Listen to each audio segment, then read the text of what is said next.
Assalamualaikum warahmatullahi wabarakatuh. Waalaikumsalam warahmatullahi wabarakatuh. Alhamdulillahirabbil alamin wa bihi nasta'in wa ala umuri dunya waddin wassalatu wassalamu ala asrofil anbiya'i wal mursalin wa ala alihi wa sahbihi ajma'in. Amma ba'd. Yang terhormat Bapak Kepala Sekolah SMA Negeri 1 Wedung, Bapak Sukadi SPD MPD, yang saya hormati Bapak Ibu Guru beserta staf dan karyawan SMA Negeri 1 Wedung, yang saya hormati Al-Mukarram Kiai Haji Bapak Saudi, dan tidak lupa dengan teman-teman yang saya sayangi dan saya banggakan. Di pagi yang cerah ini, marilah kita panjatkan puja dan puji syukur kita atas kehadirat Allah Subhanahu wa Ta'ala. Atas berkat rahmat dan hidayahnya, kita semua dapat berkumpul di sini tanpa suatu halangan apapun. Sholawat serta salam tak lupa kita haturkan kepada junjungan kita Nabi Agung Muhammad Sallallahu Alaihi Wasallam.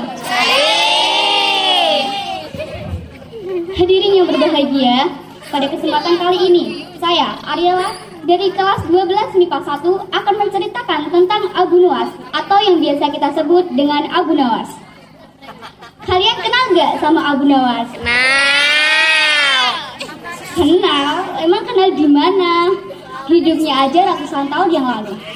Jadi, Abu Nawas ini adalah seorang wali min auliyaillah yang semasa hidupnya sering bermaksiat, sering berbohong, dan sering bermabuk-mabukan. Tapi Abu Nawas ini adalah orang yang sangat jenius, orang yang sangat cerdas, orang yang sangat pintar. Ia mempunyai 1000 akal. Setiap ada masalah, pasti ada jalan keluarnya. Itu adalah ilham dari Allah. Kalian pernah dengar gak kisah Abu Nawas yang ngeprank malaikat Munkar dan Nakir? Jadi saya akan menceritakan kisahnya, tapi kalian simak dengan baik ya. Yang kita ketahui, Abu Nawas ini adalah orang yang sering bermaksiat, orang yang sering bermabuk-mabukan, orang yang sering berbohong. Abu Nawas ini akan sangat takut akan kematiannya. Ia sangat takut kalau bertemu dengan 2 malaikat Munkar dan Nakir, 2 malaikat yang berwajah seram, yang berbadan besar dan bersenjata. Dan kita juga tahu kalau saat kita meninggal nanti, kita pasti akan didatangi oleh 2 malaikat, yaitu Munkar dan Nakir. Kita akan diberi 5 pertanyaan. Man Rabbuka? Siapa Tuhanmu? Ma dibuka? Apa agamamu? Man Nabiyuka? Siapa nabimu? Ma kitabuka? Apa kitabmu? Dan yang terakhir, aina kiblatuka? Gimana kiblatmu? Abu Nawas ini sangat takut akan kematiannya. Tapi dengan 1000 akalnya Abu Nawas ini mempunyai ide yang cemerlang. Sebelum ia meninggal, ia berwasiat kepada istrinya. Ia berkata, "Wahai istriku, aku ingin berwasiat kepadamu." Lalu istrinya pun menjawab, "Apa Abu Nawas? Apa yang ingin kau wasiatkan kepadaku?" Abu Nawas pun berkata, "Aku ingin saat aku mati nanti, engkau membawakanku kain kafan yang lusuh dan kotor. Kain kafan yang sangat lusuh. Aku ingin engkau memakaikannya kepadaku, kepada mayatku saat aku mati nanti." Istrinya pun terheran dengan wasiat Abu Nawas. Kenapa bisa Abu Nawas meminta wasiat seperti itu? Lalu istrinya pun bertanya kepada Abu Nawas, "Abu Nawas, untuk apa kau meminta kain itu? Seharusnya kau meminta kain kafan yang putih dan bersih. Kenapa kau malah meminta kain kafan yang lusuh dan kotor?" Lalu Abu Nawas pun menjawab, "Sudahlah, lakukan saja perintahku." Tanpa bertanya lagi, istrinya pun meninggalkan Abu Nawas. Saat Abu Nawas meninggal, istrinya pun teringat akan wasiat Abu Nawas. Abu Nawas berwasiat untuk mencarikan kain kafan yang lusuh dan kotor, untuk memakaikan kain kafan yang lusuh dan kotor itu kepada mayat Abu Nawas. Istrinya pun mencarikan kain kafan tersebut dan memakaikannya kepada Abu Nawas. Lalu, saat Abu Nawas telah dimakamkan, saat Abu Nawas telah di alam kubur, Abu Nawas didatangi 2 malaikat, yaitu malaikat Munkar dan Nakir. 2 malaikat tersebut memberi pertanyaan kepada Abu Nawas. Man Rabbuka? Siapa Tuhanmu, Abu Nawas? Tanpa menjawab, Abu Nawas terdiam. Dan tanpa bertanya lagi, malaikat pun terheran-heran. Kenapa orang ini tidak menjawab pertanyaanku? Lalu Abu Nawas pun berkata kepada malaikat, "Apakah kamu tidak salah alamat?" malaikat pun terheran bagaimana bisa Abu Nawas berkata seperti itu. Lalu malaikat pun bertanya, salah alamat bagaimana? Ini adalah utusan Allah, ini adalah tugasku. Kamu adalah hamba Allah yang harus aku tanya. Lalu Abu Nawas pun kembali menjawab, wahai malaikat, apakah kamu tidak melihat kain kafanku yang lusuh dan kotor ini?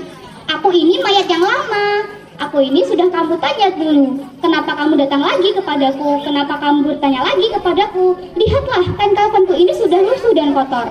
Lalu malaikat pun terheran akan jawaban Abu Nawas. Dan tanpa pertanyaan lagi, kedua malaikat tersebut meninggalkan Abu Nawas. Lalu dengan kelegaannya Abu Nawas sangat-sangat lega karena tidak jadi dipukul oleh malaikat, tidak jadi diberi pertanyaan kepada malaikat. Tapi perlu teman-teman ketahui, cerita yang saya ceritakan tadi adalah kisah palsu yang diarang oleh manusia. Bagaimana mungkin Abu Nawas menceritakan dirinya saat di alam kubur, kembali menceritakannya kepada kita yang masih hidup? Bagaimana bisa Abu Nawas menceritakannya kembali? Jadi kita tidak boleh ya menyebarluaskan cerita yang tidak jelas dari mana sumbernya. Nah, tadi adalah cerita palsu tentang kematian Abu Nawas. Kali ini saya akan menceritakan tentang kematian asli yang dialami oleh Abu Nawas, kematian Abu Nawas yang sesungguhnya. Saat Abu Nawas meninggal, Imam Syafi'i tidak mau memandikan jenazahnya Abu Nawas. Imam Syafi'i tidak mau mensolatkan jenazahnya Abu Nawas karena semasa hidupnya Imam Syafi'i tahu kalau Abu Nawas sering berbohong dan sering bermaksiat. Tapi saat Abu Nawas hendak dimandikan, Imam Syafi'i menemukan secari kertas yang bertuliskan syair. Mari kita lantunkan bersama syairnya Abu Nawas. Ilahi ilas tulil firdausi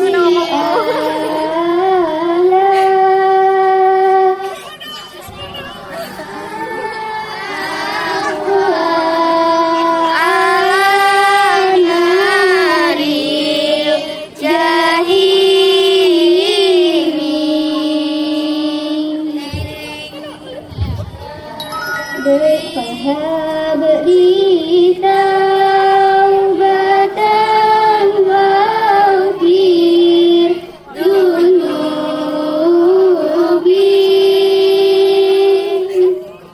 fa innaka ghafirud dambi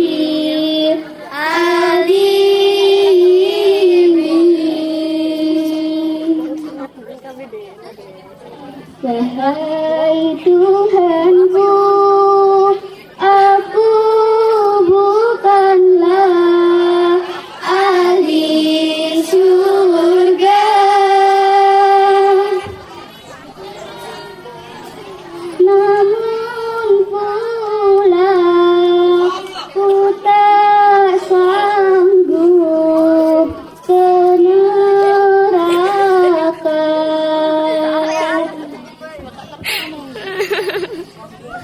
Ampunkan dosa, terimalah taubatku.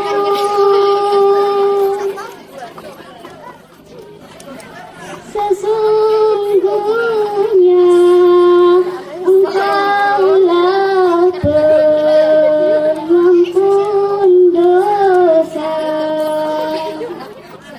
Nah, saat membaca syair itu, Imam Syafi'i lalu menangis sejadi-jadinya. Bagaimana bisa Abu Nawas yang semasa hidupnya selalu berbohong, selalu bermabuk-mabukan, selalu bermaksiat, ternyata ia lebih dekat dengan Allah. Ternyata ia lebih baik daripada dirinya.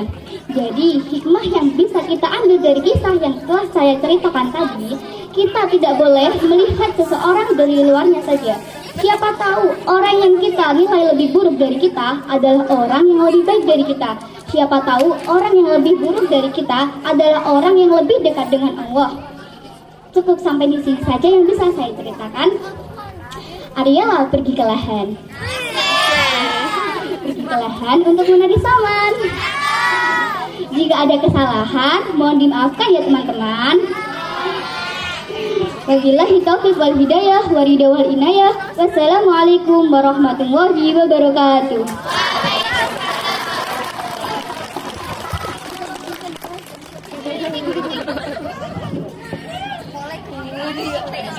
Boleh.